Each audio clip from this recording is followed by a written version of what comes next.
Hi guys, welcome to another interesting tutorial. Today I'll be showing you how to attach your skirt to a corset top, how to sew on plastic boning and turn with your lining.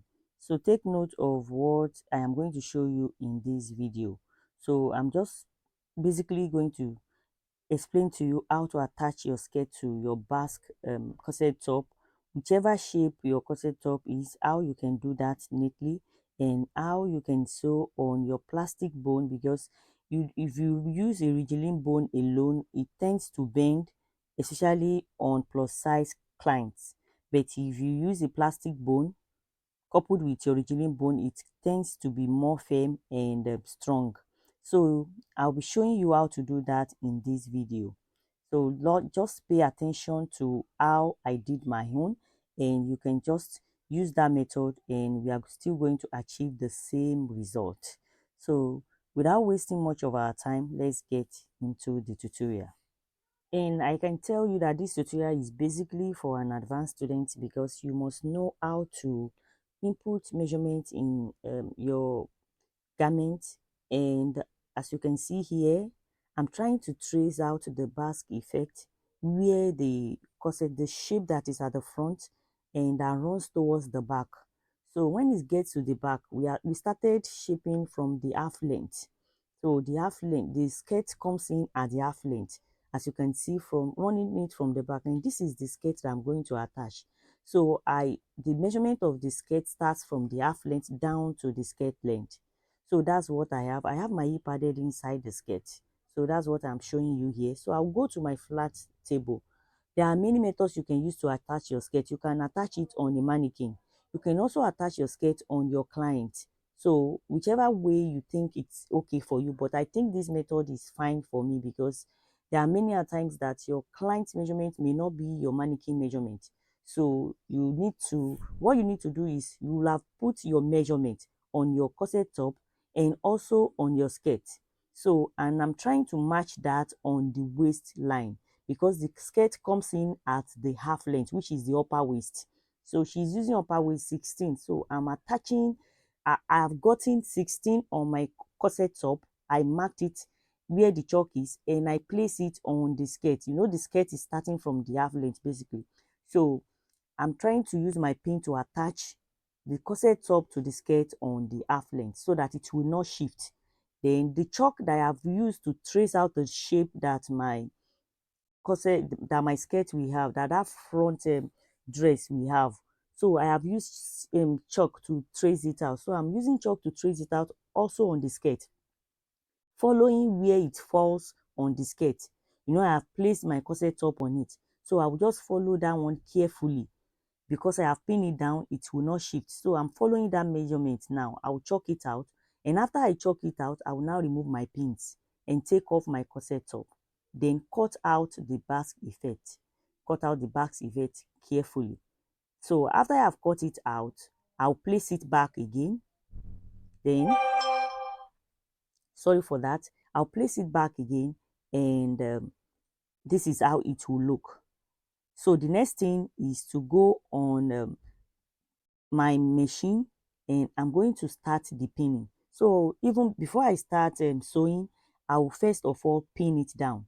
And because this is a corset, I'm still going to leave a space before I place it. So there is a space, there is a lacing space that comes before placing. So you will have calculated your lacing space. So I'm using lacing space of like about 2.5 inches. So I will leave the lacing space and I will start pinning. So that's what I did. So but for here I started at the side seam. Make sure you match the side seam. The side seam on the skirt must match the side seam on the corset top. So I first of all did that, use my pin to hold down the side seam, because if the side seam does not match, especially when you place your hip pad, the hip pad will not fit in properly. So I'm trying to use my pin to hold it along the line, along the basque line.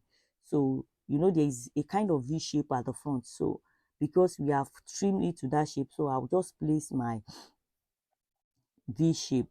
So after that, I have different tutorials on my channel that can, if you want to know how to make your inbuilt corset, I have tutorials on that on my channel.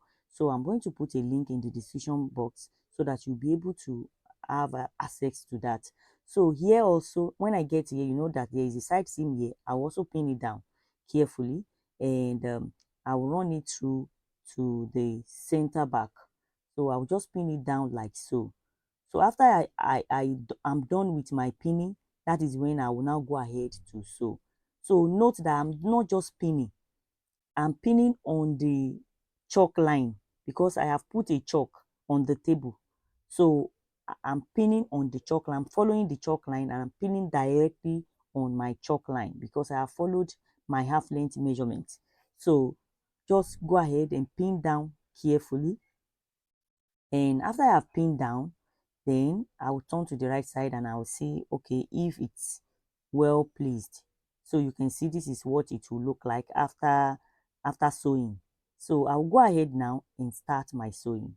So I thought after I have done the sewing, I can go ahead.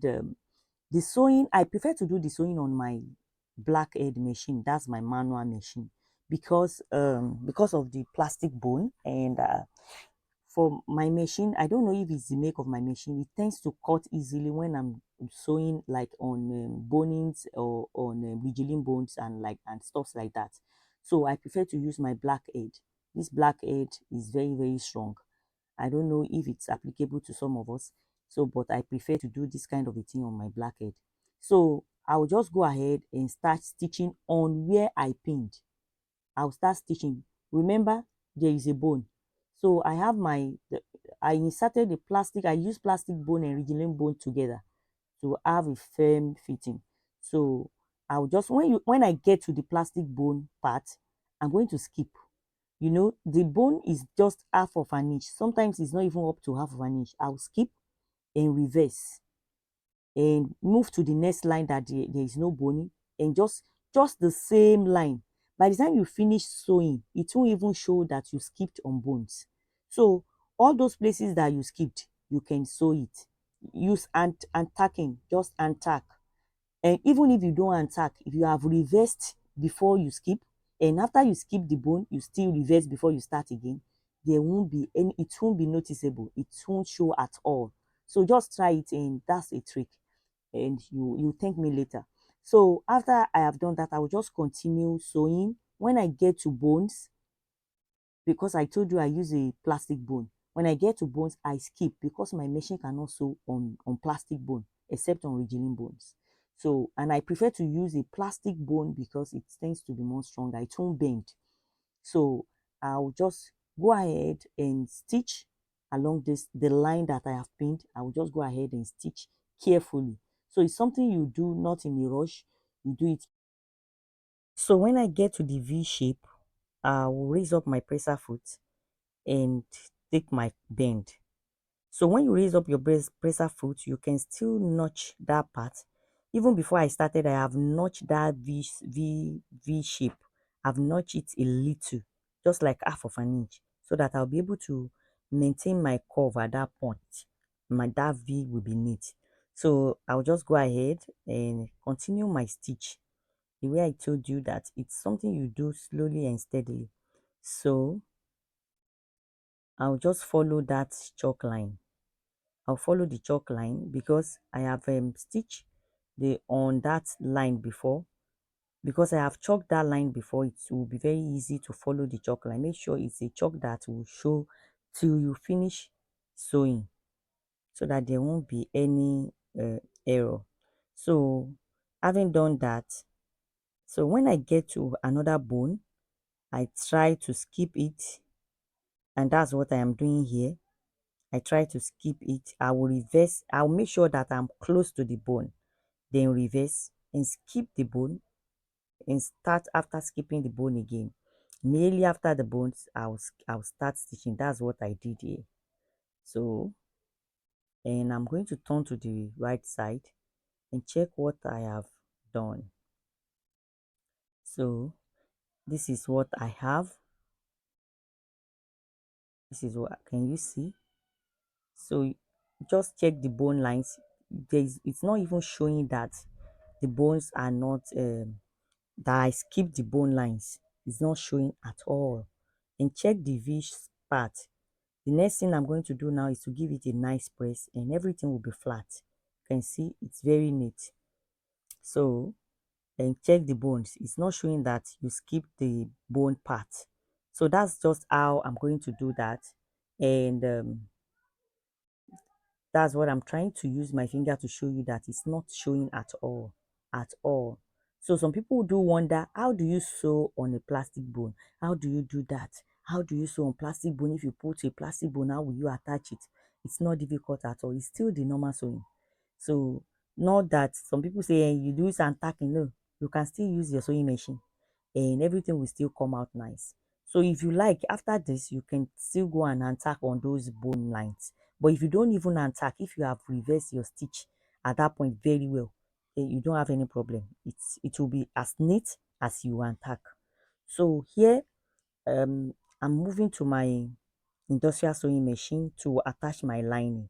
So I have my lining here. You know, we have attached the skirt already. And the next thing is to attach the lining. So what I did to the lining is that I have joined the back and front of the lining together. And I have removed the basket effect, that triangle effect that I removed on the table the other time on the skirt. I use the pieces to remove it on the lining. So that the lining will be the same shape as the skirt. So what I'm doing here is to place the lining, the side seam. I will first of all match the side seam. So that's where I start. So just let the side seam guide you. I will attach the side seam together, placing the right side on the right side of the lining on the sewing allowance on the other side like so. So just follow what I did so that by the time I'm done, everything will be neat. There will be a neat finishing. So um I'll just use my pin to do that. But here, I must tell you that when you want to sew this, you cannot sew it on sewing machine anymore because it will be very, very difficult. It will be hard to do that because the space is not much to place it on your sewing machine. So what I will do basically is that I'm going to untack at this part. So untacking your lining is what you do. You just untack, you get your needle and thread and use your hand to attach your lining. That's what you do here to attach to achieve a neat finishing. So this is how it will be at the wrong side, and you can see it is very, very neat. So I'll just go ahead and pass my needle and thread, needle into my thread, my thread into my needle, sorry, and I'm going to do that and do the same thing on my sewing allowance. So that's what I'm doing here now. I'm trying to untack. So I'll start from here, from the sewing allowance. I will run it through to the side seam, through to the center front and to the back. So after I am done with that, the the zipper allowance will be, I can still stitch the zipper allowance with my sewing machine. So then we have almost come to the end of this tutorial because from the onstart I told you this is what I'm going to show you, how to attach your skirt, sew on your body, and we have covered that. So I'll just go ahead and tack like so till I get to the end of it, and I'm going to show you how it will look like at the wrong side. So this is how the wrong side will look like.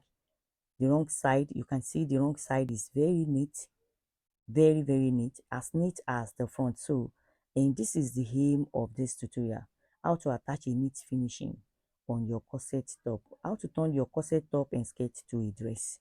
So, and this is what I have. You can see the inside of my dress, very, very neat, very, very neat. I hope you've learned one thing or the other in this tutorial. If you have learned anything at all, please do not hesitate to give me a thumbs up, like, and also share this video. So if you are interested in our online and physical classes, you can contact the numbers on the screen and I'm going to attend to you as soon as possible. Thank you and see you in my next video. Bye.